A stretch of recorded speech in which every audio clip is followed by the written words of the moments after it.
Right, let's do it between here and here. Between these two? Yeah.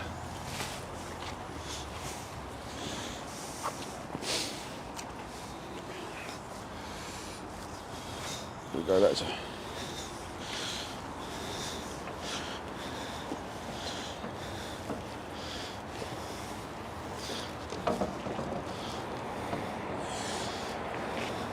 So no victim, no crime, no problem. Yeah. And the police did come out and say they have no problem with Harry and Lindsay protesting, but he was not prepared, the inspector was not prepared to hold the placard because he had to be impartial, which is very fair and reasonable, except as Lindsay and Harry made the point that 14 police officers of all different ranks were not being impartial, and Lindsay's been pursued and harassed, and why was it that the chief constable was actually holding placards at a protest and jumping and smiling and marching with Harry? So we shall see what happens next.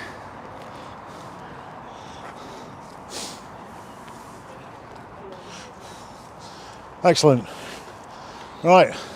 So just give us a little recount, Harry, of what's going on and what's just happened with the chief, with the inspector. Apparently the chief constable is aware that you're here. Yeah, give her a wave. Give her a wave to everyone. Give her a wave, yeah. Standard, so that in spite of there being no victim and no crime, it's no problem for them to go and investigate and persecute a gender critical person. Now, to be fair, a year-long investigation of the police by their own professional standards, they concluded that they were entirely wrong. There was no victim, there was no crime, there was no possibility that Lindsay here had committed a crime. Fair enough. What they said was that this was the result of individual officer errors, and we say to that, pooey, absolute nonsense. A superintendent, an inspector, 2 sergeants, CID, a whole host of people, you can't put that down to individual errors. What we say is, this is a systemic problem, that there is systemic discrimination within this police force. That Vanessa Jardine, the Chief Constable, who is the National LGBT lead for the National Police Chiefs Council, she's an absolute fanatic. She believes that trans women are women. She's the one who's pushed for this recent policy where trans women, male officers, can search female prisoners. She's a fanatic. Now, we're being reasonable about it. We're not asking her to change her belief. If she believes that trans women are women, that's entirely down to her. But here's the thing.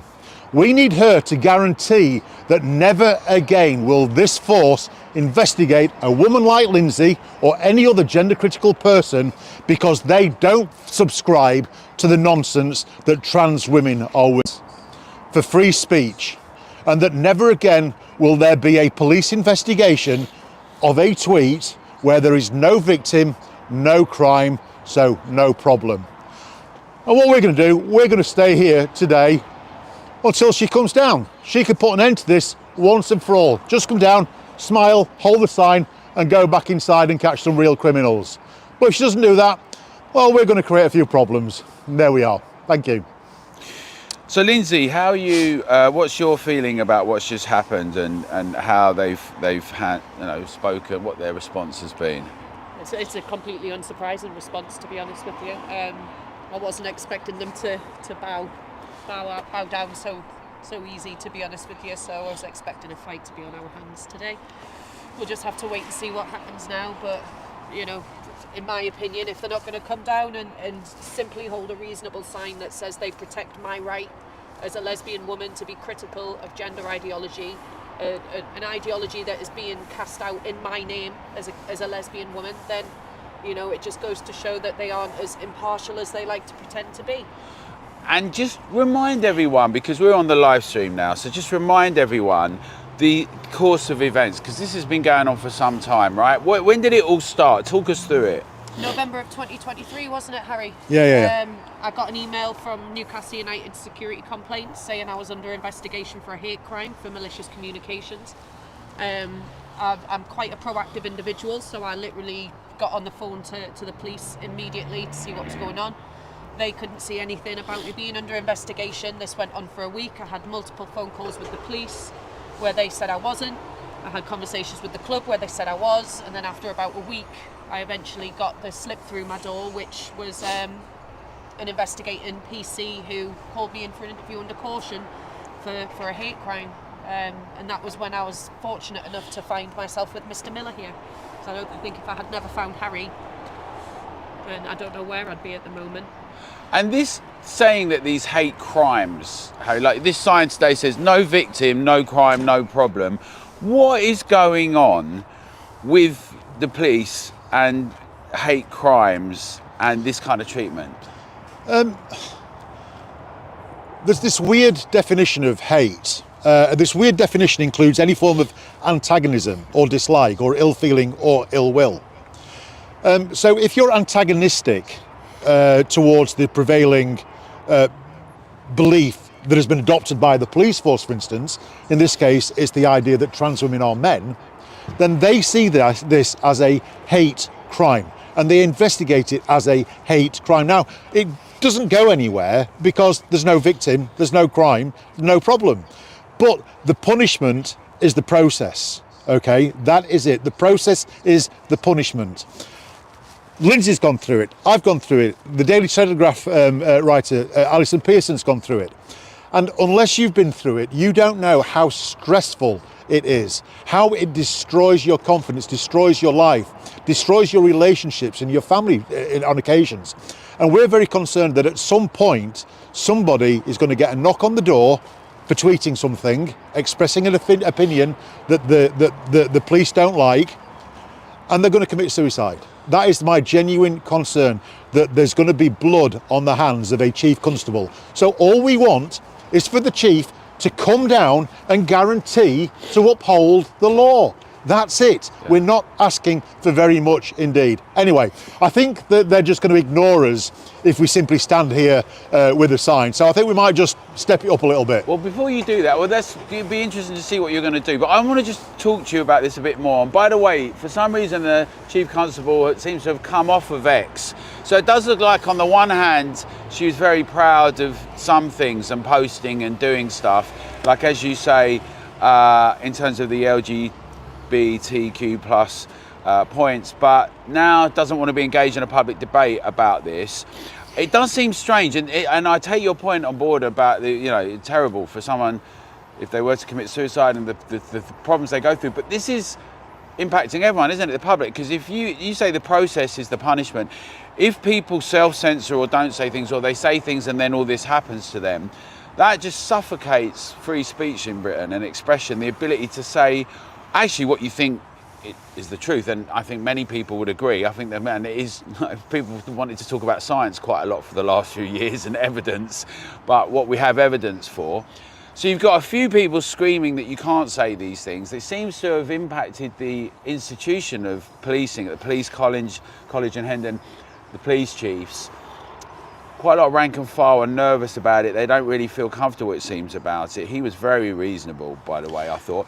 So, but it impacts everyone, doesn't it, Harry? Yes. It's obviously it would be terrible for individuals, but everybody in society gets impacted by this impact on free speech. Yeah, it stifles debate. Now, today we're talking about the whole gender debate, but it could be immigration. It could be a whole number of things. The fact is that we have the right to expression in this country, and it's a right that we have to fight for, or we're going to lose it.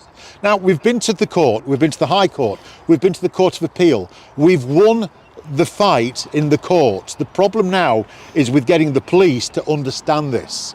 The problem now is getting the police to change their thinking and accept that they may not like it, but it's their job to uphold the law. It's as simple as that. And that's all we are asking, is that the Chief Constable, having made this massive error, comes down and says, you know what, I'm going to hold this sign. I guarantee that this will never happen again. If you want to say, Lindsay, that trans women are men, you go ahead and do it. And this force, we may disagree with you, but we will not interfere at all with your right to say this. That's all we want to do. That's all we want her to do, nothing more. Well, do you think she's going to do that? No, mate, I don't think so. I think we're going to have. I think we're going to have to give her. Because I think, according to what the inspector was saying, the media team here at Northumbria Police Headquarters in Newcastle are fully aware that you're here.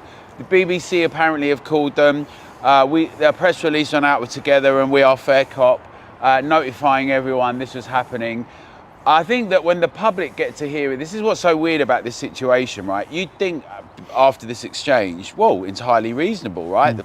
But 14 police officers came and pursued at all different levels Lindsay for posting this. So this whole idea that you can say something, and we know that over 70 people are in prison in Britain at the moment because of what was posted over the summer, not because of actions, but because of words.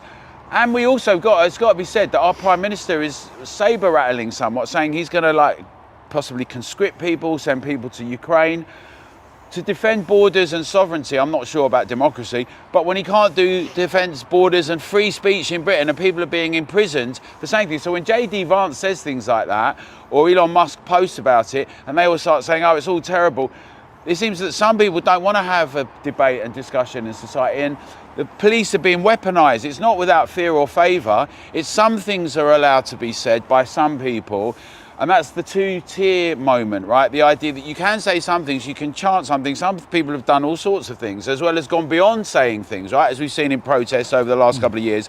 But other people with views that I would say the majority of the British public share, as it happens, they're just quite quiet, right? They're not out there being are not being allowed. So we think it together as well. It's really important, right, as you're watching this, and Harry's going to do some more stuff in a bit, but we think that actually you could buck the trend that, the chief constable could come down and just be brave and say, right, I made a mistake and I shouldn't, or I'm wrong and we're not going to do it anymore. So as you're watching this, please do.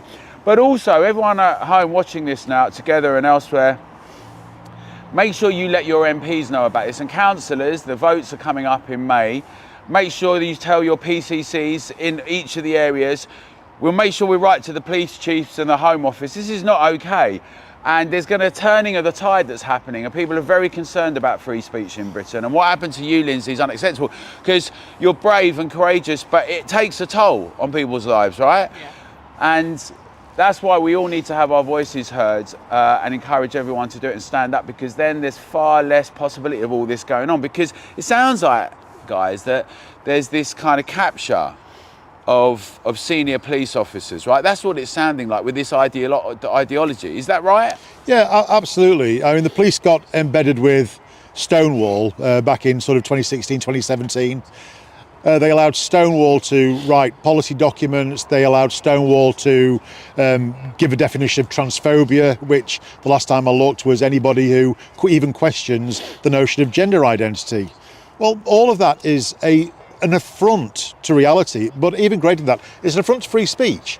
You cannot have a police force policing opinion, and certainly not opinion that is so currently being debated in the public square, and which everybody knows creates an awful lot of heat, because passions on both sides run high. And it's precisely in that moment when passions are running high that the police need to set an example of what impartiality, serving without fear and favour, looks like.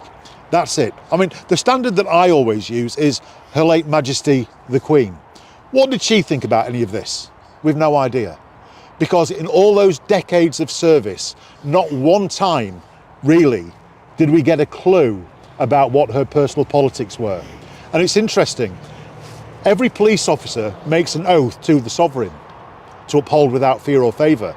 And we just want them to follow the same standard, certainly of Her Late Majesty.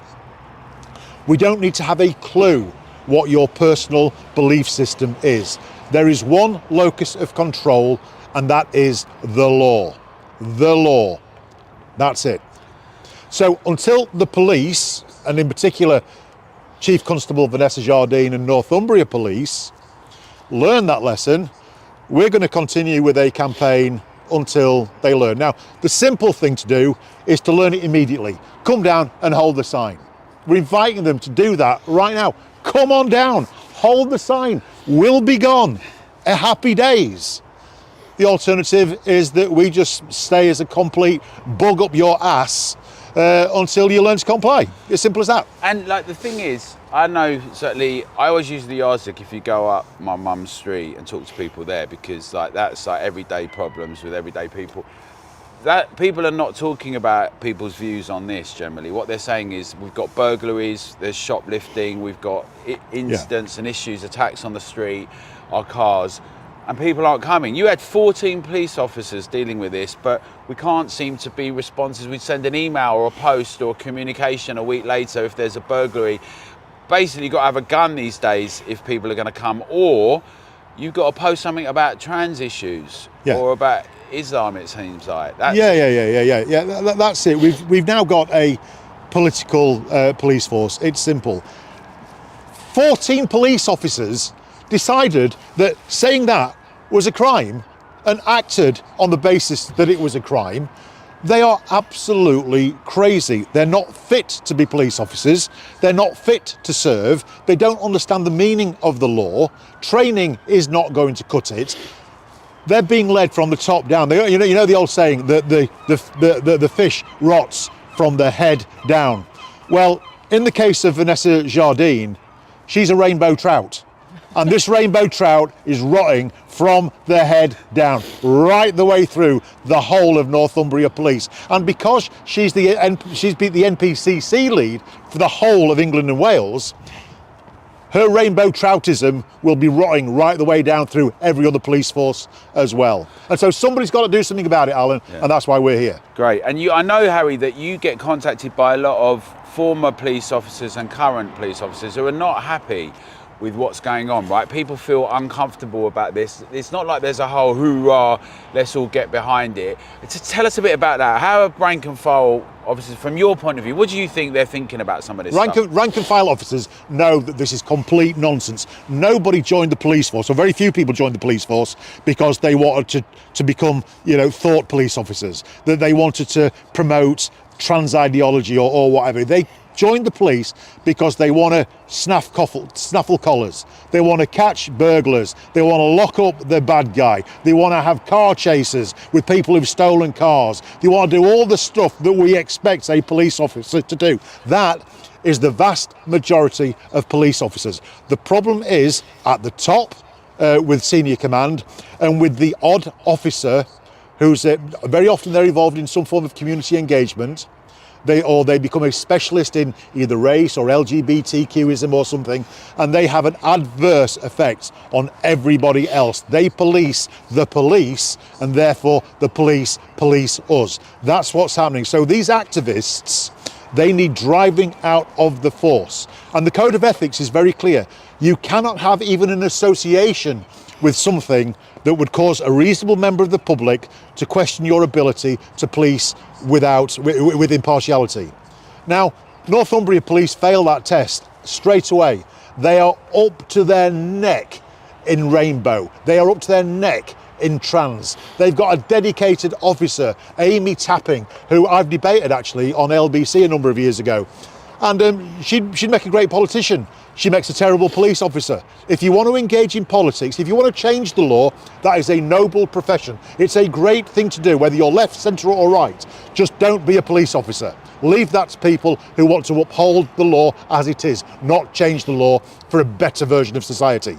I want to say, because quite a lot of our viewers are going to be thinking about what happened over August and in Southport, and we know that you've done a lot of work. You just remind everyone, you've done a lot of legal stuff about non-crime hate incidents, that Orwellian Kafkaesque term, which now also at the same time we've got hate crimes presented as an issue.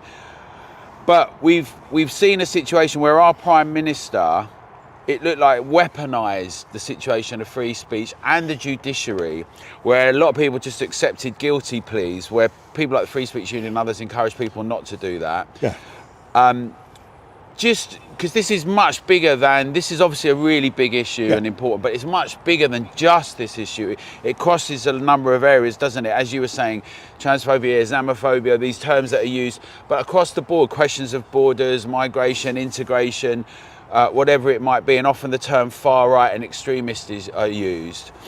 Just where do you see all of that? This discussion about what actually happened over the summer, people who are imprisoned right now as a consequence. We know Peter Lynch died in there. There's a grandfather who was shouting things at a protest, but you know, and I think the public are very, very unhappy about being branded certain things for asking questions when they are speculating all the time that people who do things like this are all far right, as though, you know, free speech in Britain and democracy is a far right thing. But just how do you see some of that stuff and where we are right now in terms of the Prime Minister, the Online Safety Act, the use of these different things, hate crimes, and what can be done? I think in the public square, the Overton window is being forcibly shut. It's being narrowed all the time. So we see how anybody who had concerns about the whole Southport murders, etc., if you expressed and said, you know what, I've got a feeling this might have something to do with or it's not. I don't think that it is going to be a young Welsh choir boy that perpetrated this. I'm not entirely sure that this is going to be that. Well, if you speculate, then speculation is just absolutely normal. So you can't criminalise speculation. But when your speculation is actually correct, even more so, you cannot criminalise it. And this is what Keir Starmer, two-tier Keir, is doing. He's got his favourite subjects, his favourite causes, and he's happy to encourage them. And anybody that criticises them, he is encouraging the police and Prevent, the anti-terrorist lot, to discourage people from opening their mouths through investigation. Now, following the Southport riots, if you remember, I was contacted by a lovely young woman from Merseyside. The police turned up at her house with the anti-terrorist unit. They didn't tell her why. They just came and said, what's your religion? Are you religious? Are you a Christian? Do you have any sympathy with the cause of the Southport rioters? Are you on Twitter? And why do you have a Anglo-Saxon helmet on your shelf? What's that got to do with anything? She's no idea why the investigator. We asked, we put in a complaint to Merseyside Police, and they said, because it's to do with terrorism, we don't have to tell you. What? Really? Now let's bring it a little bit closer to home, Northumbria. Again, last summer, I think it was 12, 13 or 14-year-old boy, I can't remember, a very young boy anyway, was investigated by Northumbria Police and the counter-terrorist unit because he'd said that he was LGB, not LGBT. Okay, and then he'd posted a little video of himself with a wooden crossbow that he'd bought from English Heritage that fires foam arrows. He posted a video of himself firing in his own garden, and the anti-terrorist police came round from Northumbria to say that his LGBT attitude was a instance of radicalisation and that he clearly had an interest in weapons. This is Northumbria Police. This is Northumbria Police. And they stink from the head down, this force. They are so into the whole LGBT thing that they will equate any form of dissent with hate, with crime, and with terrorism. So we're giving them the opportunity to show that we're wrong, that they've learned, and to put it right. It's as simple as that. But how long we've been here now? Quite a while. They're still up there. Hiya. I've seen a couple peeking out. A couple peeking out. Yeah. So I think it's time, don't you, Alan? I think it could well be. Keep talking to us with what you're doing. So what are you actually going to do, Harry? So what I'm going to do is I'm going to put my arms around here. Yeah. And then I'm going to get handcuffed. So this one's locked, so we're going to have to take it up. Yeah. So, right, we're going to put you on here. Yeah. No, not too tight, that's it. Not too tight. I'm not a baddie. I do have the key if you need it loosened. That'll do. Right. Okay, so I'm now handcuffed to the flagpole, and we're going to stay handcuffed as a symbol of what this lunatic force are doing. So there we go. It's not very comfortable, but then again, it's not very comfortable being investigated by the police. This is pretty awful already, in all honesty. But then again, it's awful having a knock on the door from the police. And, this is the kind of thing that we're going to do. I'm not hurting anybody, only myself. Honestly, Alan, you've done this before. You put that on a little bit tight, I'll be honest with you. I've got a feeling my fingers are going to drop off anytime soon. But there we go. So yeah, So I have handcuffed myself to the flagpole outside the headquarters. Chief Constable will be looking down and thinking, oh my God. Well, come and put it right. Just come down and say that you uphold the right to say trans women are men. And then we'll go home. Simple as that. And you mentioned about the idea of terrorism and radicalisation, and yet it seems that with certain ideas and certain chants, the same response is not taken with people that might be concerned. At the speculation point, like, is it normal that someone might go and stab many children and kill them and other members of the public? It doesn't sound like a gang crime, doesn't sound like a normal crime, but you speculate about that, all of a sudden it's presented as being far right and racist. Oh look, we're being joined again. This is interesting. So like, they're watching the live stream, guys, obviously. Yeah. And so we've got we got a sergeant coming with the inspector, it looks like. Let's see what's happening here. How you doing, guys? Oh yeah, you all right? Good. Can I just speak to you? Obviously, the flagpole's at half-mast for a reason. Yeah, yeah. And you've handcuffed yourself. It's quite like I'd have it for your protest, Okay. but not around the flagpole. All right, by the way, why is it at half-mast? Just out of interest. I'd rather not discuss that. Okay, on all right. camera. But it's something to do with fallen colleagues or something. Yes. Right. Okay. Yeah. We'll do that. Yeah. No problem at all. Yeah. No, that's fine. We'll do that. Okay. Yeah. Yeah. Absolutely. So we're not here to cause offence at all. It's something quite sensitive and Okay, recent. that's fine. About a colleague. There's some sad news. You understand? Yeah. Yeah. No. Absolutely. Well, we will do that absolutely straight away. We'll move over to that traffic light. Right. It's not a traffic light. Lamppost. And is there any reason why you're handcuffed and Yeah. locking on, sir? Yeah, there is a reason. The reason that I'm locking on is as a visual demonstration as to what the police are doing to people like Lindsay and myself. Because let's face it, when the police come knocking at your door, even if it's just say, can we have a quiet word? Somebody's complained about something that you've said. It causes absolute abject terror in the person whose door you're knocking on. If you come around and say, you may not have committed a crime, but don't say it anymore because you committed a non-crime hate incident, also very chilling. If they do what they've done to Lindsay and say you've committed a crime, that is absolutely terrifying.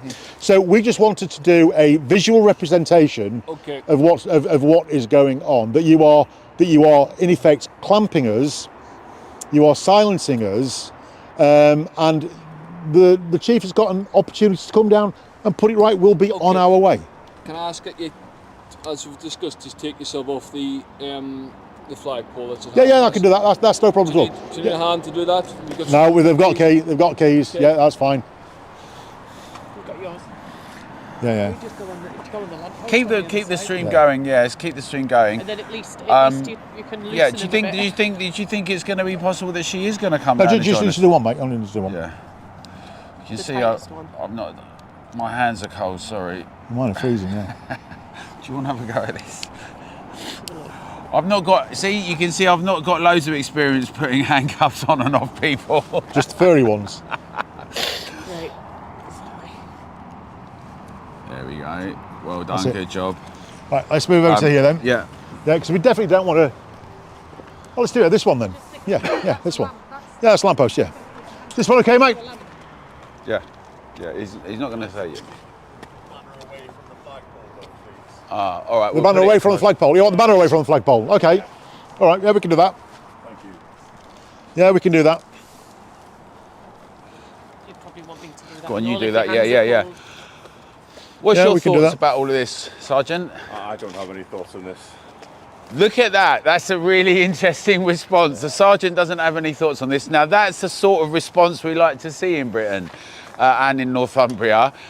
We have seen, though, we're here reporting and covering it, and also we've got a lot of people who feel very strongly about it, up and down the country, hundreds of thousands of supporters and signatories who really believe that the police should be out there and want to support you in fighting crime, stopping burglaries, shoplifting, attacks on the street, and are very concerned about things like this, 14 officers targeting Lindsay, and lots of other things around this idea of hate crimes or non-crime hate incidents. Let's move it.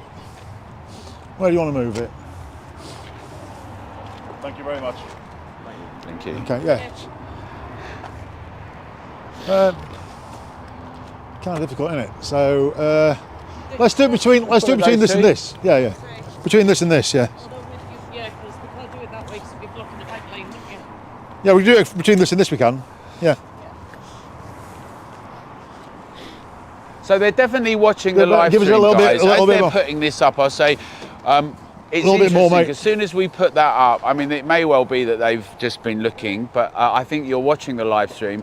So, Chief Constable, it would be really useful. I know you've come off X, off Twitter, but we do genuinely have a question as citizens in Britain, why it is okay for you to hold some kind of posters and banners and to target people who've got a different view, but not to come down and hold another banner. And surely policing without fear or favour should be that. There needs to be a statement that comes out. I think the Home Office have been tagged into this, and 10 Downing Street, and policing without fear or favour. And as the Sergeant just said, I don't have an opinion one way or another on it. Well, that's like music to everyone's ears, I think. It's really good. And, you know, Harry and Liz were saying a lot of like rank and file and lower ranking officers are clear about this. Many feel very uncomfortable. But it's time that this changed. It's certainly time that it changed, that people posting on social media can get a knock at the door, that a grandmother can get a knock at the door for saying something to the councils. Who's the most reasonable of your again now, just briefly of your senior officers? Do you think? I mean, they're all perfectly reasonable. But some are. Well, no, it depends what you're. Okay, so we know for a fact that the chief is a like a trans rights activist. That's okay. We know that because she does the marches and she does the whole thing. But you must have. Are there any senior officers up there who aren't like that? Not to my knowledge, no. They're all. Everyone, obviously, the chief has her vision, and Yeah. so It doesn't really leave you. You know, if you don't adopt that belief system, it leaves you exposed, doesn't it? It leaves you very exposed. You know, 14 police officers investigating Lindsay for saying trans women are men. 14. That's a lot of officers. I honestly have nothing to say about. No, but it's a lot of officers. And all we want really, we just want somebody to come down and go, we'll not do this again. That's it. We'll not break the law again. That's all we want. Nice. I can't say what they're doing up there. No, but you're a sergeant. You know, you've been around the block a bit, and when you took your oath, you took an oath that said that you would uphold the law without fear or favour. That's all we're asking. To uphold the law, and not to be selective about upholding the law. And I just don't understand why that is so difficult. Particularly when we've got a 33-page report that says you were entirely wrong. There were no grounds whatsoever to investigate Lindsay. None, absolutely none, no grounds. Why the chief or a senior officer can't just come out and go, you know what, you're absolutely right, and we guarantee that will not happen again. I don't understand what the issue is, why it's so hard for them to do that. I can't say. Well, do you stand with our sign? No. Why? I won't. All it says is the guarantee is not to investigate for saying it. But no. It's more than your job's worth, isn't it? I know it is. So. Yeah. So, okay, I well. appreciate you taking it off the flagpole, though. No, to be fair. I appreciate that. Yeah, no, we're not here. We're absolutely not here to antagonise anybody at all, and certainly not to get in the way of coppers doing their job. Yeah. We just want some acknowledgement. I mean, it's all right saying, "Oh, you've got a 33-page report, and we've deemed a number of the points unacceptable behaviour." That's not really an apology, is it? It's not. It's saying that that's not an apology. An apology is, do you know what, Lindsay? I'm really sorry. I'm really sorry that we did this, and you know, if it's any consolation, I guarantee you that we will not be investigating you or anybody else for saying similar ever again. That's it. It's just really, really easy. I know, mate. I wouldn't expect you to be honest with you. Fine. I wouldn't expect you to. All right, mate. Cheers. What was that? What's going on there, Harry? I was just saying, come on. Surely somebody up there, somebody can come down and go, you know what, we got it wrong, and we just want to signal to the public that we can't put right what we put wrong last time, but we can give a guarantee that nothing like this will ever happen again. Is that really that hard to do? Yeah. Like, is there nobody in senior command who's going to come down and do that? And it's like, I said, you can't say, can you? Yeah. And he said, well, I said, I know, I'm not expecting you to give an opinion because you know it's more than your job's worth to give an opinion. Yeah. I understand that. You're a sergeant. You know, you've been around the block. All we're asking is for your chief or one of her representatives to come on down and guarantee that she will uphold the law. That is it. Nothing more. Why is that so difficult? But they're just not getting it. But I do think, like being, and I'm not just saying this, I think that the wind is changing, Harry. I think that the work that you've been doing, that others that have been doing, the LGB Alliance, and a lot of brave women, Lindsay, people like Kathleen Stock and others that have all come out and have argued consistently sex matters, as well as other people, and many of us all engaged in this challenge, this argument for free speech. The tide is turning, and I do think these things, this is going to have a big impact on them, right? This is embarrassing. And also, we've got local elections coming up. We've got discussions about PCCs across Britain, police commissioners in each of the areas, as well as the nationals that are coming up. We've got JD Vance talking about free speech, Elon Musk. We've just seen last night, the president talking about all these issues around the world. It's changing. It's going to change. Yeah, it is changing, but it's not changing. It's not changing fast enough, and I'm very uncomfortable with the idea that we are going to be reliant on a foreign power to uphold our rights here. You know, I believe in the rule of law. I did. I believed that going to the High Court. I believed that going to the Court of Appeal.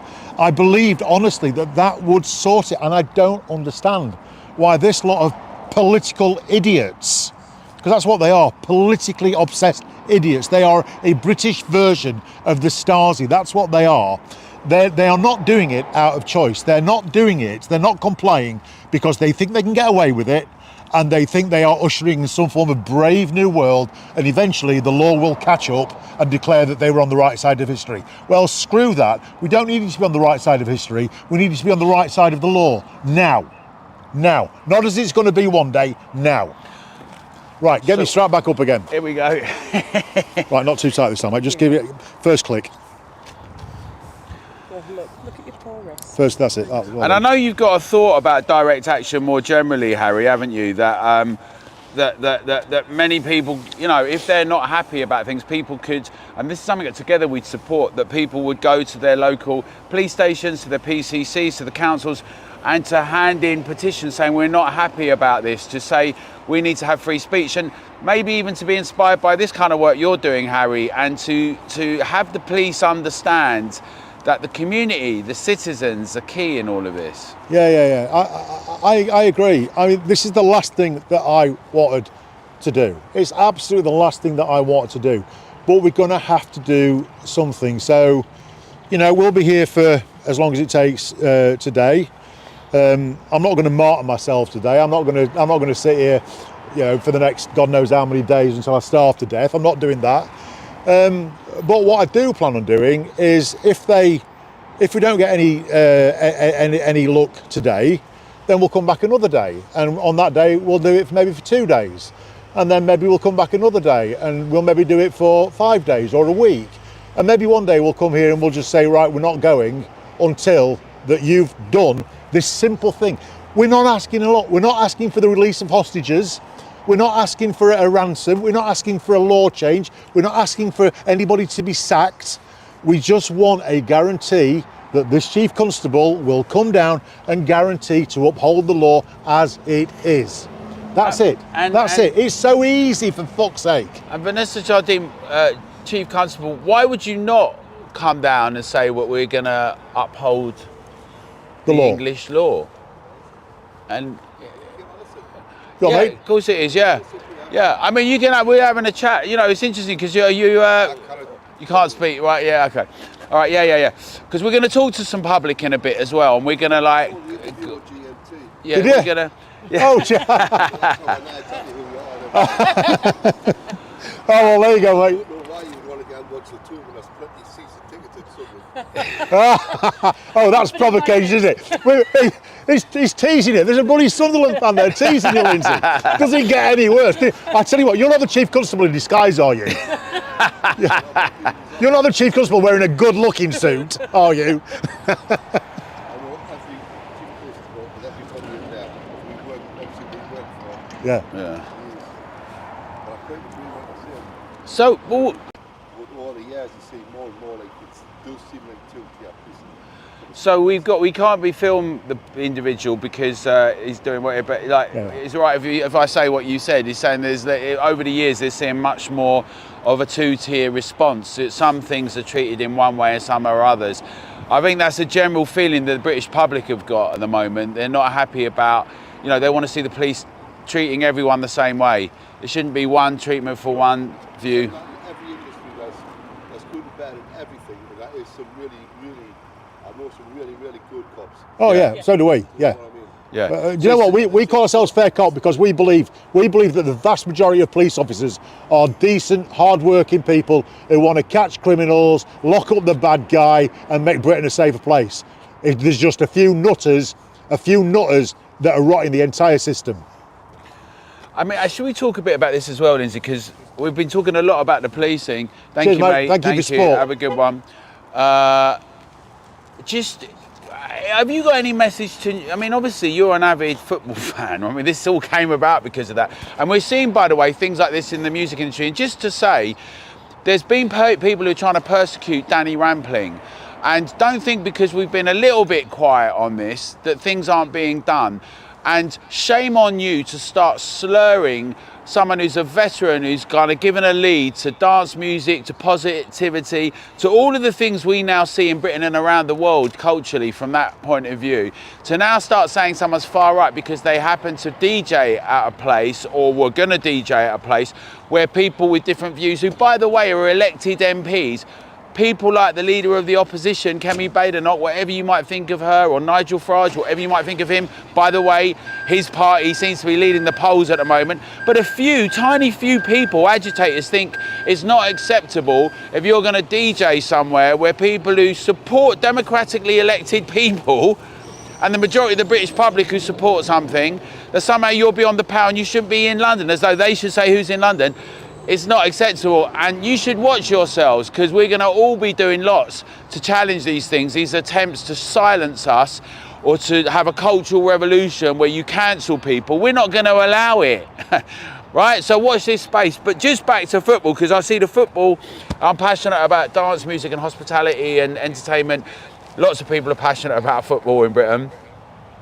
What do you think the situation is going to be with Newcastle United Football Club, right? Are you going to be back there? You're still suspended, right? Yeah, I'm still banned until the 2026 season, I think. I don't even know if my lawsuit will be over before my ban's up, to be fair. So we'll just have to wait and see. But things you can talk about? I know there's a legal case and all that going on, but there's some fairly shocking things within it all, right? I mean, can you share any of that with us? Yeah, I mean, a lot of it's there's stuff been put on my crowdfunder, so something that became abundantly clear. It's something I've suspected from the beginning. We all have, haven't we? But what came abundantly clear through the police report was that the conspiring between Newcastle United and between the police in order to do what they did to me. The strong suspicion that I do have strong evidence of is that the individual who did this to me has connections in the club. They have connections within the police, and they've used those connections to do what they've done to me. And it's the reason it's been pushed so hard and taken so seriously. And what is absolutely beyond a doubt, because it's in the professional standards report, is that there were at least two police officers. I think one was called the Director of Football for Policing, so they deal with all the footballing matters, that they were in cahoots with Newcastle United, and PC Amy Tapping was in cahoots with Newcastle United. It seems as though PC Amy Tapping got sight of the so-called evidence against Lindsay before it was even sent to Northumbria Police. So I kind of take from that she encouraged them to put in a complaint. She says that she has no influence over Newcastle, but she's the one who told them that Lindsay had committed a hate crime. So none of it stacks up. You know, if it looks like a turd and it smells like a turd, then it's probably a turd.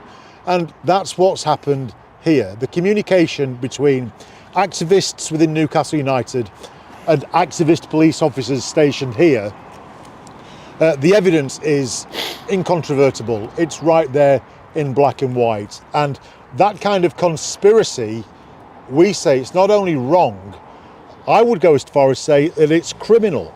Fitting somebody up as part of a conspiracy is criminal. It's got to be, hasn't it? So why aren't these police officers investigating themselves? Why aren't these police officers currently in handcuffs being interviewed under caution for a criminal offence? Because last time I looked, harassing a member of the public, targeting a member of the public was a criminal offence. And when you have the power of the state behind you, when you've got handcuffs, when you've got a taser, when you've got the ability to take away somebody's freedom, that becomes very, very serious. And so investigate these people. I'm going to go and interview a few people in response, you know, a bit later on in Newcastle, just to see what regular, everyday people think about all this. We know pretty much because people are telling us all the time. But, you know, as you're watching this, and you'll be watching this upstairs, guys, the British public and people in Northumbria across the board, they want policing without fear or favour. Now, if you want, we can get everyone to write to you to say that. We're certainly going to be doing that with councillors and MPs. And the Home Office, everybody needs to be clear about this. And unfortunately, it seems like the Prime Minister and Yvette Cooper and the Home Office are doubling down on some of these things, calling people names. Yeah. Well, we're seeing if she's going to come down. I'm not sure. What do we think? I don't think she's going to come down. I don't think she's going to come down. I think she's too scared. She's a coward, an absolute coward. Very happy. The sort of person who gets a fair amount of power and then wields it indiscriminately against people with whom she disagrees. It's a absolute shocking abuse. And I've no doubt that, you know, at some rank she would make a good officer. No doubt about it at all. She's obviously got some skills. Don't question them at all. But why doesn't she focus on that? If she wants to get into politics, give up your massive salary, give up your swanky office, give up your ability to order officers into action on your behalf, and go be a politician. There's no place for politics in policing. It's that simple. Well, just remind us as well, it was just recently, it's about 2 weeks ago, that a grandmother, it might have been 10 days ago, got a knock on the door because she said that some councillors should lose their job, and one MP. Now, that was in the WhatsApp group, and a Labour MP and councillors had said, one of them had said that, they hope, or that their constituent would be dead by the time they come round to vote. And it was very, let's say, very disgusting comments, but it was in a WhatsApp group.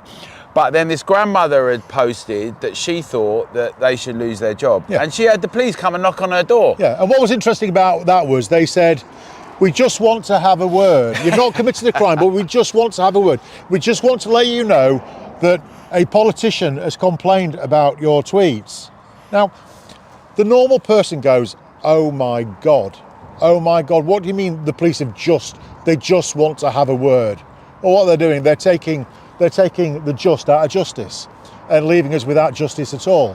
Because the consequence of the police coming around just to have a word is to coercively control what you say. The message is, we've had a complaint from a politician to us, and now we're passing on that complaint to you. And you know what to do. And the thing that you need to do is shut it. That's the message. It's called the chilling effect. And we cannot overstate how serious this is when the police get engaged in this kind of thing. There's no such thing as, I'm just having a word. There's no such thing as, come on in and have a voluntary interview, and by the way, if you don't, we might arrest you. This is Orwellian speech that means nothing. We want straight talking coppers. Have I committed an offence? Yes or no? Well, if the answer is, well, we're not quite sure, but we've got enough suspicion to interview you, all right then I might consider a voluntary interview, or I might let you arrest me. But none of this, let's just have a little chat. None of this, well, you know, nothing that you've said so far is criminal, but if you said a little bit more, if you go a little bit further, it could be criminal. One of the arguments that this lot of idiots made was that you can't define hate. Well, you can. It's right there in the hate crime guidance, funnily enough. And they also said that you can't define what's grossly offensive. Well, again, you can define what's grossly offensive.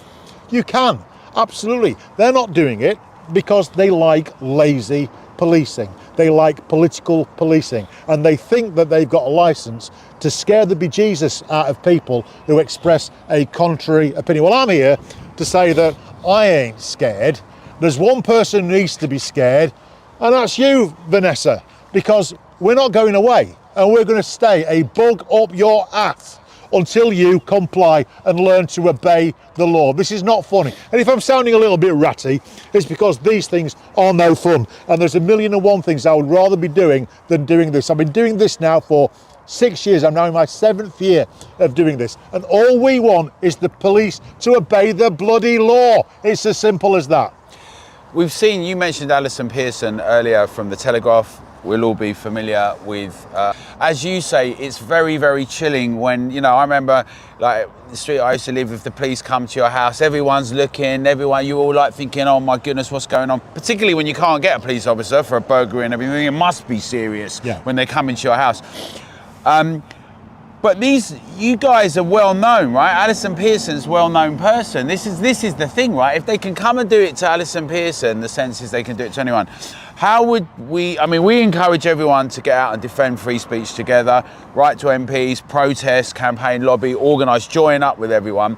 What would you say to people in terms of holding our police regionally in each region accountable to us, to the citizens? Well, one, I think you've got to be very clear on what the law is and what the law is not. So we would not ever encourage anyone to break the law. You know, if you're going to send horrible messages to somebody, at somebody, we don't condone that at all. We don't condone targeted harassment at all. What we do believe in is going after people in power by calling them out, as we're doing with Vanessa Jardine. We believe in punching up, not punching down. It's as simple as that. And I think we have to, all of us that can, all of us that feel able to, all of us for whom the consequences aren't too great, have got a duty now to go out there and do something. Now, you don't have to necessarily carry a banner. You don't necessarily have to handcuff yourself to a lamppost or a railing. But maybe you do. Maybe you have to do whatever you need to do to get the attention of your PCC, your MP and your local police chief. And your demand has got to be very, very simple. Obey the law. That's it. Just ask for something that is so simple for them to comply with. Obey the law. Obey Article 10. Follow your own guidance. Follow the statutory guidance. Don't wade in on things just because you can. And you know, I think it's down to all of us to do what we can, Alan. That's why I'm here. Honestly, it's not because I ain't got anything better to do, because I have. How do you feel, Lindsay, about this situation? I mean, we're not, you know, I don't know if the Chief Constable's coming down, but they've certainly heard from you guys today. They've heard from us. They're aware of it. It's awkward. She's come off of X, formerly Twitter. It's obviously embarrassing, right? It's a situation, and as we saw from the inspector that came down, in the cold light of day, that was the right response, right? So do you think we're going to see a change now in how some of those kind of political campaigning of the police, when they come out and hold up banners or say that we're with this particular set of ideas, this particular group, because they say it's about diversity, but it's only diverse if it isn't this kind of view. So do you think we're going to see a bit of a change of this now? It's quite embarrassing for them, isn't it? I mean, you'd like to hope that we will, but honestly, I think while you've got people like Vanessa Jardine still in the positions that they're in, peddling everything, you know, and you've got senior police officers with LGBTQ plus stuff all over the LinkedIn profiles, and you know, I think, and as long as they're still marching in pride and things like that, I don't think we're ever going to see the end of it, you know, because if it's, as long as it's being endorsed from the very top, then it's not going to stop, point blank. Now, can I just talk to you guys, because if you're not in the debate or discussion about the pride, LGBTQ plus versus LGB, then it could seem like a bit of an obscure conversation, right? So can you just lay out I know it's happened over a number of years, but what's happened? Stonewall would have previously been seen by people who are fighting for gays and lesbians, and then something happened, you know. Just briefly give us an overview to how we've got to this point. Because the response would be, well, we're just into diversity, we're into being inclusive, and we're into people not being persecuted. Yeah, cheers mate, all the best. Well, the thing is, when Stonewall first came out, they were phenomenal. They helped us get our right to marriage. You know, because all lesbians and gay people have ever wanted is to be able to live, love, and marry the same way as everybody else, have the same rights in law, enshrined, and everything like that. What the problem is from the moment we won those rights, that was the fight over. We had everything we ever wanted. There was nothing more. And then Stonewall have obviously then sat and thought, oh well, you know, we've got all these people on the books, you know, we need to find something else. And then that's where the TQ agendas all come into it, really, and they just keep adding to it. So you've got, you know, the T was probably added, I think, mid-2000s, I think it was added on. It was sneakily added on, but it was added on. And at that point in time, you know, a lot of us, I was quite young, I was blissfully unaware to what the implications of that were going to be to the future, because you just don't think that way. And then now it's just turned into where we've had the T, Q, and everything like that added on, you know, and LGB is about sexuality. The rest of it's identity politics. It has no place being attached to us in any way, shape or form. No way. And that's one of the things that they came at Lindsay for, that she'd had the gall to say that she was that she was LGB, not LGBTQI+, which is fine. She has a right to identify as she wants to identify. She identifies with LGB. They criminalised the fact that she didn't want to also be identified with the TQI. That's absolutely crazy. They're trying to enforce. So they took a position, yeah, and they tried to force. position. Yeah. They tried to force her identity onto her. Yeah. That they said, unless she accepts that she's LGBTQI+, she can't simply be a lesbian woman. She cannot be, because if she's just a lesbian woman, then that's criminal. That's why I say we've got two-tier queer in this country, and Vanessa Jardine is the head of it. You know, it's not enough. She's not allowed to simply be a lesbian. She's got to embrace men in dresses, whatever the hell queer is, whatever the hell plus is. What the hell is plus?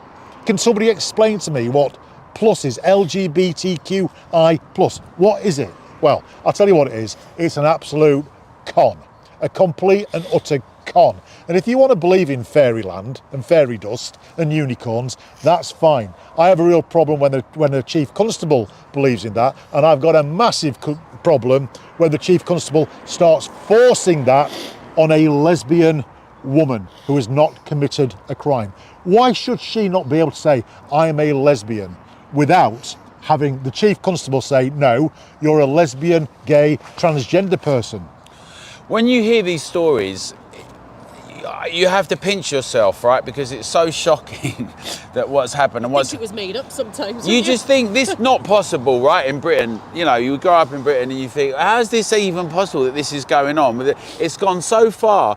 And when we talk about captured institutions, right? But it can seem like a slogan or a generic term, but the sense that both DEI and this kind of trans ideology, and so in education and in policing, that this has kind of really gripped an outlook, that there's this kind of zealotry behind it as well, this idea that they're absolutely right, this is the thing. And it's like you think the police are meant to be stopping crime, but they've become campaigning organisations, some of the individuals in them, in terms of their position. You've got them in photos with you guys, with certain banners, they're chanting, they're going along, they're dancing, they're cheering. We've seen some police officers doing that on some of the protests we've seen in London and elsewhere.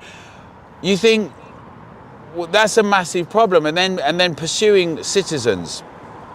But now much more is being said. We just saw another article in the Telegraph, and the point was in the Telegraph piece, Harry, that it wasn't a proper apology. It wasn't a full apology, was it? Just so talk us through that. What actually happened? So what it was? They've said that the report, the professional standards report, admits that they got a number of things wrong. It does say that the investigating officer, PC Lyon, who was the officer that interviewed Lindsay, that he was profoundly sorrowful for the trouble that he'd caused. And we accept that entirely. Our problem is not with PC Lyon. He's a good man who's made an honest mistake and regrets it. As far as we're concerned, that's it. That's it. But when you've got 13 other officers, all of a much higher standing. Yeah, many of them have a much higher standing.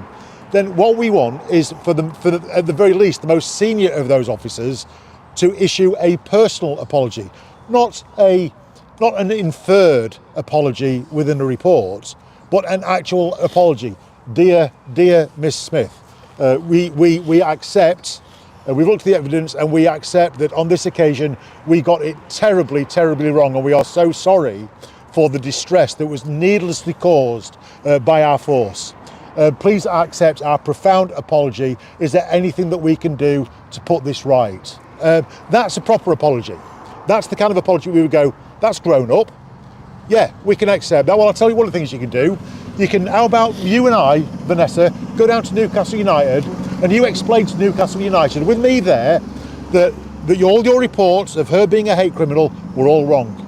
And that Northumberland Police, the Chief Constable, she's so sorry, and she's now personally advocating on Lindsay's behalf that the ban is reversed. That's an apology.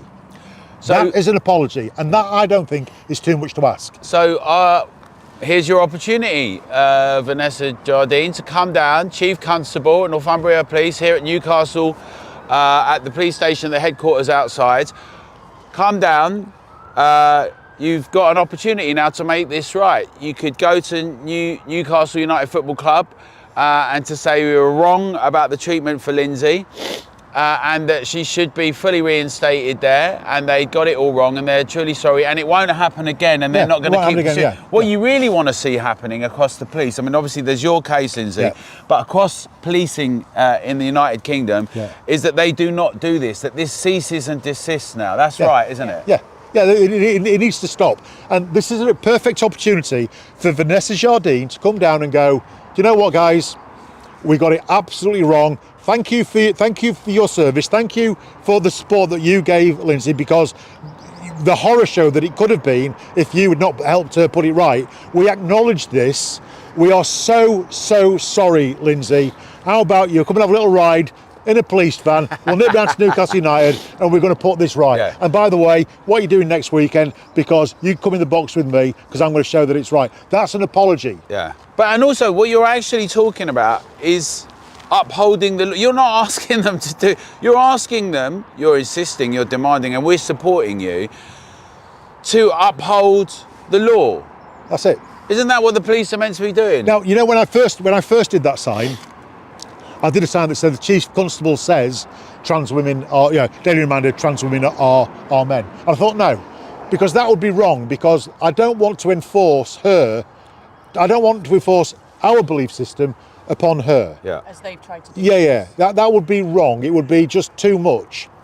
But that, I cannot think of a single reason why any police officer could not hold that sign. You know, if you held up a sign that says, this Chief Constable guarantees that we will protect you from burglary, or we will do our best to protect you from burglary. We guarantee that we will intervene if you are the subject of male violence. I think she would come down. They'd be like, not a problem. All the officers would go, yeah, fine, absolutely great, no problem at all. But because it's this, they don't want to let it go. They want to keep in their back pocket the possibility and the option of investigating people like Lindsay in the future. And that's why they're not coming down. We're not asking them to do anything other than uphold the law. And it is a testament to the lawlessness of this particular Chief Constable that she won't. And it's also a testament to how controlling she is with her other officers, that all the officers, even the ones that agree with us, won't hold the sign. Why? Because they are terrified of her. Simple as that. You know what? This is tough. You know. Yeah. I've been in handcuffs. I was in handcuffs in 2022, was it? When I intervened in the arrest of the veteran. The veteran. Do you remind? Because I was going to mention that, right? People will remember that you were there, Harry, when a veteran posted an image, a graphic image of a swastika version of the trans emblem. So a veteran is arrested by police officers and you intervene. Tell us a bit more about that. Yeah, well, this image, he was not the originator of the image at all. It had been actually in the Daily Mail. Yeah. It had been around for absolutely years. But he saw it and he simply put it on a Facebook post and put, "What do we think of this? Discuss." That was it. He didn't say he supported it, nothing. He just put "discuss." So the police officers came round and told him that he had a choice, that he either accepted that he committed a crime and would be prosecuted, or he accepted that he needed to re-educate himself. And they offered and said, "Look, if you hand over 60 quid, we'll put you on a course to sort out your thinking. The alternative is that we're going to arrest you." So he said, "Well, let me have a little think about it." And they agreed to come back the following week. So that's when I was there with the film crew. And we let them repeat the mistakes, the threats and all the rest of it. And then I came bursting out of the kitchen with Lawrence Fox and the film crew, and we intervened. And we said that you're not harassing this war veteran, this guy who served in Ireland protecting police officers at the sharp end. You know, you don't get you are not questioning or arresting this guy over that. And so they called for backup because, you know, you're big lads. He's a big lad. He's weighing up the situation. They call for backup, and once they've got sort of critical mass of about 8 officers and 4 vans, the one that looked a little bit like the Hulk actually arrested me, I think. Yeah. So it wasn't an illegal action because the offence is obstructing a police officer in the discharge of their lawful duty. Well, they were not discharging any lawful duty, and so my prevention of them doing that wasn't a crime. I knew that. Eventually the police paid out, I think, around about 7,000 quid to me because I actually did them for armed robbery, you know. Explain that. So when it's one of the conditions of release was that I gave them my fingerprints and a swab of DNA. I said that I wouldn't give them a swab of DNA, and they said, "Well, if you don't, you know, we're going to make you." I said, "Well, okay then, so tell me, how are you going to make me?" He said, "What we will do is we'll call down some officers from upstairs, they'll pin you down and we'll pull out some chest hair." I said, "Right, okay, so that's the threat of violence. So what you're doing is you want property, which is mine, my DNA, and you want it under threat of violence." So that is the definition of robbery. So I'm doing you for robbery, and I did. I said that this was armed robbery actually because they had tasers and they were carrying. So I got them for armed robbery. They paid out. Wow. And that's the kind of smart thinking, and that's the kind of fight back I think that we need. Because sorry we got it wrong on this occasion doesn't cut it. No, you need to pay. And this is why I was encouraging Alison Pearson to go for the financial jugular with Essex Police, because police forces don't have a heart. I mean, organisations don't have a heart. They're not a living, breathing thing. So they can offer a form of words that says we are sorry, but it's utterly meaningless. What actually means something is a line on a balance sheet. When they have to pay out a sum and they have to justify that to the PCC, to the taxpayer, to the accountant, when it exists as a line on the balance sheet, that is sorrow. That's the nearest thing you're ever going to get to sorrow from a police force. And you've done a few things, Harry. So that was remarkable. And I know others and people like Elon Musk and others have posted that particular graphic and they're with the veteran. But then also, you made an arrest of a police officer as well, didn't you? You were Yeah. So yeah, that was for about 2 years, I was stalked by a Leicestershire police officer called Lindsay Watson. I eventually got him thrown out of the job for lying, for stalking, for just being a completely evil individual. And that was the end of it. But then, do you remember that Netflix program called Baby Reindeer came out? Yeah.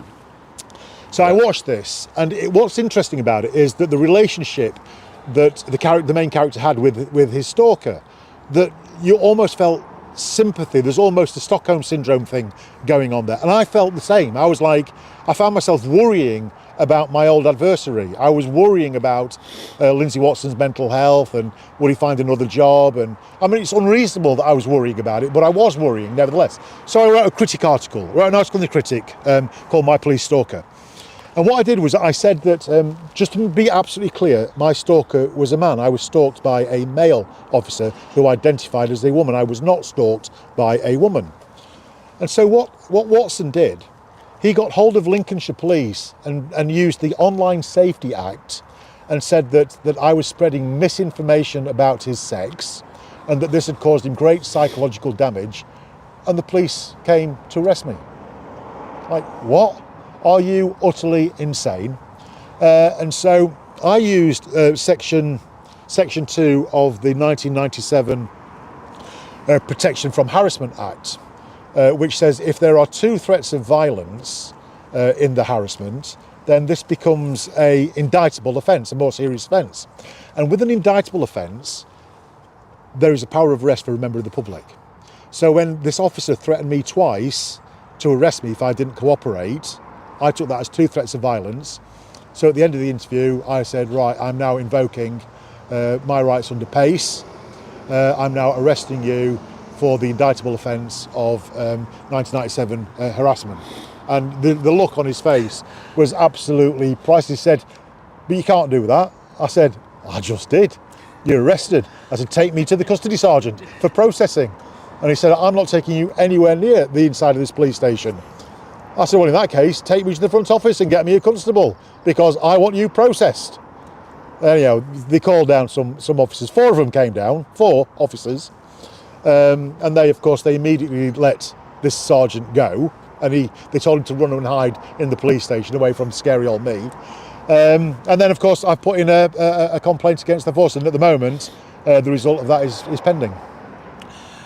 But I wouldn't recommend that to everybody, Alan, because you've got to have, you've got to know the law. You've got to really know what you're doing. Yeah. So please do not. I'm not encouraging anybody to go out and citizens arrest a police officer. And we shouldn't have to do that, right? I mean, what we should be is in a situation where crime is dealt with, and we're free to express our thoughts and views as citizens with one another, and to have conscience and do the things that are all established, that are like up until a few seconds ago everyone agreed on, regardless of your political views, if you were left, centre or right. Everyone that shared those views, that we should be able to do that.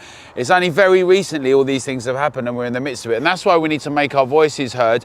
That's why you could set a precedent, Vanessa Jardine. You could come down and do what some politicians never do and some people in authority never do, but as Harry and Lindsay are saying, well, we got it wrong and we're going to make it right.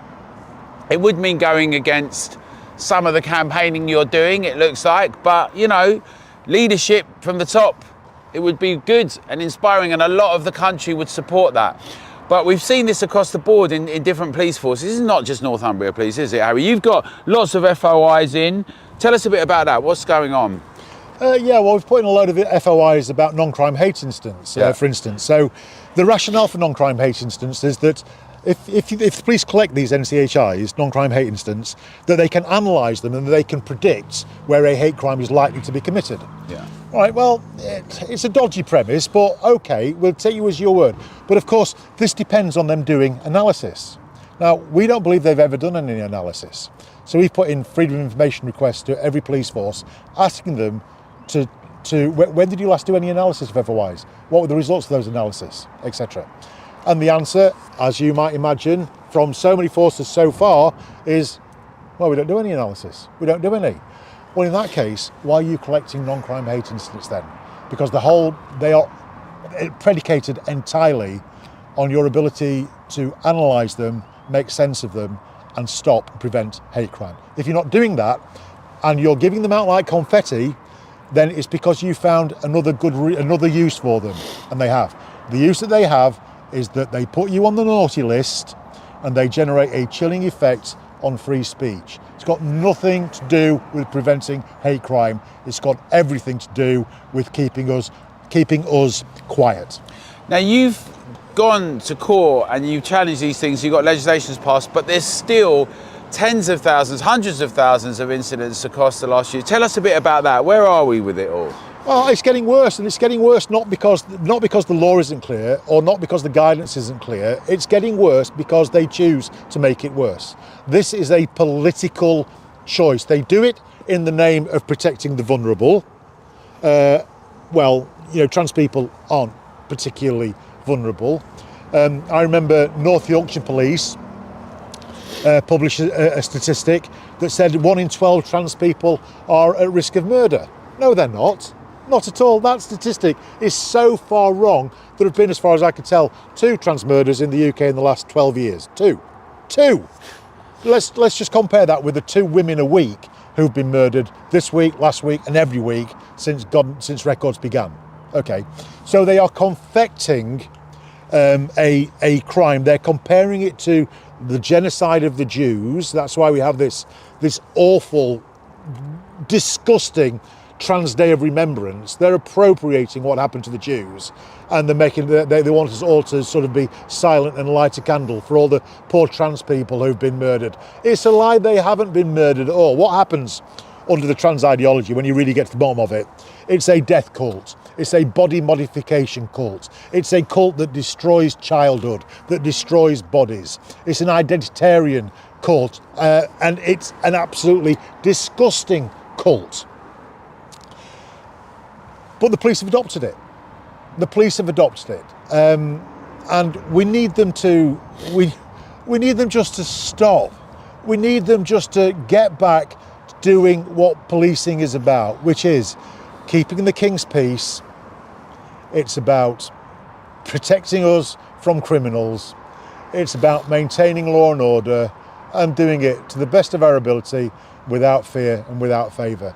If you want to do any of these other things, go and be a politician or get a job in HR and persecute your workforce. But don't put on a uniform, don't make an oath to take the oath of attestation, and don't, for God's sake, become a police officer. I think soon we're going to speak to some people around Newcastle about what they think about all this. But on that note, Lindsay, what's your takeaway with a lot of football fans? How have they been in terms of your own situation? What's been the feedback? Where are things with that? Do you know what? Everyone's actually been really good generally. I think obviously there's always going to be, especially the people who are a little bit captured, gender wooey and stuff like that, then they're never going to agree with me. And it's not that I'm even asking for them to all agree with me, because I don't agree with them, but I respect their right to have the view that they do. All I ask is that people respect my right as a lesbian woman to reject this ideology and everything that's being done in my name. The first letter in the acronym is L. It's lesbians, and lesbians are the ones who are forgotten, ignored and left out. We're the ones who are being appropriated by men who've decided they're going to put on a dress, call themselves Brenda, and now, but they're never, they're still attracted to women, so now apparently they're lesbians. They say they've got girl dick, and we're supposed to accept it. If we won't get involved with a trans woman, then we're bigots. It's abhorrent. It's another form of homophobia. I've said from the beginning, I believe when they're doing this to young children who are confused. I was a confused teenager once in my life, and if I was growing up and all this was going on, I could have very easily fallen into the trap of all of it, the escape. It's a difficult time, puberty, whether you're a boy or a girl. It's a very difficult and confusing time. So for me, you believe what you want to believe, but respect my right as a lesbian woman who's lived through having issues with my own body and having issues with things like that. Respect my right to think otherwise, really. So we've, you talk very eloquently on that. We've just seen President Trump yesterday, and the points are well made that we shouldn't be looking to any saviours from anywhere, not from abroad, and not saviours here. We at Together think very much that it's about us, we the people, the public, citizens that can have an impact and get change. But we did see some legislation about men competing with women in sports, right, and not having that anymore. You know, we've seen things like boxing fights, boxing matches and stuff like that. How do you see what's happening there as having an impact here? Do you think that's going to have an impact? Well, I think a lot of it does start in America. If I'm honest, it tends to be a little trend that starts to follow over here. You know, I'd like to think that what Trump's doing is going to start reflecting over here. But you do also still have people in his opposite party. It's the irony of it. I think yesterday a load of Democrats voted against protection of women's sports, but then today they're all wearing pink in honour of protecting women's rights, you know. And it's the backwardsness of it all. So I think there's still a long way to go with it. When it comes to sport in this country, I think generally a lot of sporting bodies are starting to get the message, but it's unfortunately in grassroots area. You know, you don't see it at the top tier professional level. You don't see, apart from obviously that fiasco in the boxing, but you know, swimming have caught on and things like that. But then the likes of football, for example, you know, you've got young women are being pushed out of their positions in goal because, again, a 6 foot tall man has decided he's a woman and he can reach that top corner a little bit better. So therefore this woman now loses her place in goal in football. Cricket, you know, I think I either read it or I was told, but there was some young girls being made to play against a fully grown man in cricket who was throwing the ball so hard that they were worried if it hit anyone, it would cause damage. And I think they were on the brink of pulling the plug altogether when he was up batting. But you can see why he plays with women, because he's so rubbish. He batted himself out by hitting the wicket behind him. So you can understand, I suppose, to a degree why he's playing with women, because he's clearly not good enough to play with men. But, you know, they were literally on the verge of pulling the plug, because when he was hitting that ball, he was hitting it so hard that if that hits a woman at the pace that it does, then there's some serious damage. I mean, you've already got a young woman in America who was spiked in a volleyball game who has brain injuries for life because she was spiked so hard by a volleyball. So it's just common sense. Now you say that, and common sense is really important. We're big fans of Thomas Paine's political treatise, Common Sense, the common people, the commoners, we the people. But when you're saying this, and Harry's just been saying about the amount of women that are murdered and then domestic violence, and you think up until a second ago, if a police officer or the police are there and a guy comes along and does something to a woman, and I think still, if they see that in public, of course they'd intervene. And yet we've got this situation that what they're promoting, Vanessa Giardini, it seems that you're promoting is this thing that's promoting that kind of trans moment. This is an assault really on women, it sounds like. That's what we're talking about. Absolutely. The conversation itself is never about, you know, trans men doing this and trans men doing that. There's a reason you're not seeing an influx of trans men going into male sports, because at the end of the day, you know, those XX chromosomes, they're not built the same way as men. They're never going to have the same lung capacity, burst of strength, bone density. They're never going to have it. It doesn't matter how much testosterone. In fact, it's going to have a detrimental effect as a female. Giving yourself that much testosterone, you're going to find yourself with osteoporosis at a very young age, you know. But it's all of the talk is around trans women who apparently are so vulnerable, you know, which I don't believe for a minute. No, they're not. And they're the ones who are now encroaching, coming into our changing rooms and coming into our sports and taking our language. You know, you've got, instead of saying a pregnant woman, it's, you know, birthing person. You know, like, you don't see men's language being stripped and appropriated in such a way. It is always around women. And, you know, I always say it wasn't too long ago women weren't even allowed to have their own single-sex toilets because they wanted them to stay at home and do the cooking and do the dishes and that. So I just don't understand why they expect us now to turn around and hand everything over that women have died for to get us those rights, you know? And, you know, you make the point women have died for. We know all about the suffragette movement. We know about the fact that men and women fought for many things. The universal suffrage for men without property and all of that. And all those things came about because everyday ordinary people, commoners with common sense, made themselves heard, stood tall and stood for free speech and also for political rights for all of us, and we're the beneficiaries. So when you talk about duty, it's law, it's something you feel very passionately about, Harry, but we have a duty to defend and uphold these things. And I would say to everyone, this is so essential, guys, that we should make sure we go out. We'll do some more calls to action on this, but make sure we let our councillors know in the upcoming elections, tell them that your vote depends on this. And with MPs, and with the cabinet, and with the opposition, and find the people that are saying, and there are politicians, there are MPs that are saying this, and there are, you know, you don't have to look very far, there's parties saying it, who are going to fight and defend these rights and uphold and defend the rights for free speech in Britain, and who wants to suffocate them and shut them down. And we've got all a responsibility to keep fighting and articulating and arguing that together. So soon we're going to go out and talk to people in the public. But I suppose, guys, I want to ask you, you know, as everyone's watching now, more will come onto the stream later, it goes around the world. But what are your... I mean, are we going to get Vanessa Jardine here? Maybe not. But what would you say to people, and what would you say to them and other police forces, right? Because this isn't going to... You're not going away until this is addressed and dealt with, are you? Yeah, we will do an action like this or similar to this wherever this happens. I mean, it may not be every time, but eventually we're going to get round to your police force. You're going to get up one morning, going to come to work, and you're going to find me handcuffed to the flagpole or a railing or the front desk or something, because you, again, I don't know why you don't understand. What we're asking you to do is so simple. It's just obey the law. Police people who are breaking the law. Police the streets, not the tweets. Stop criminalising controversial opinion, political opinion. Because if you do that, then at some point, I'm going to turn up.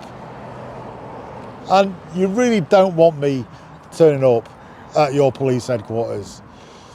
You know, I can be a friend to the police, and I am a friend to the police. Officers are great. But when it comes to senior officers and activist officers, I'm your biggest nightmare.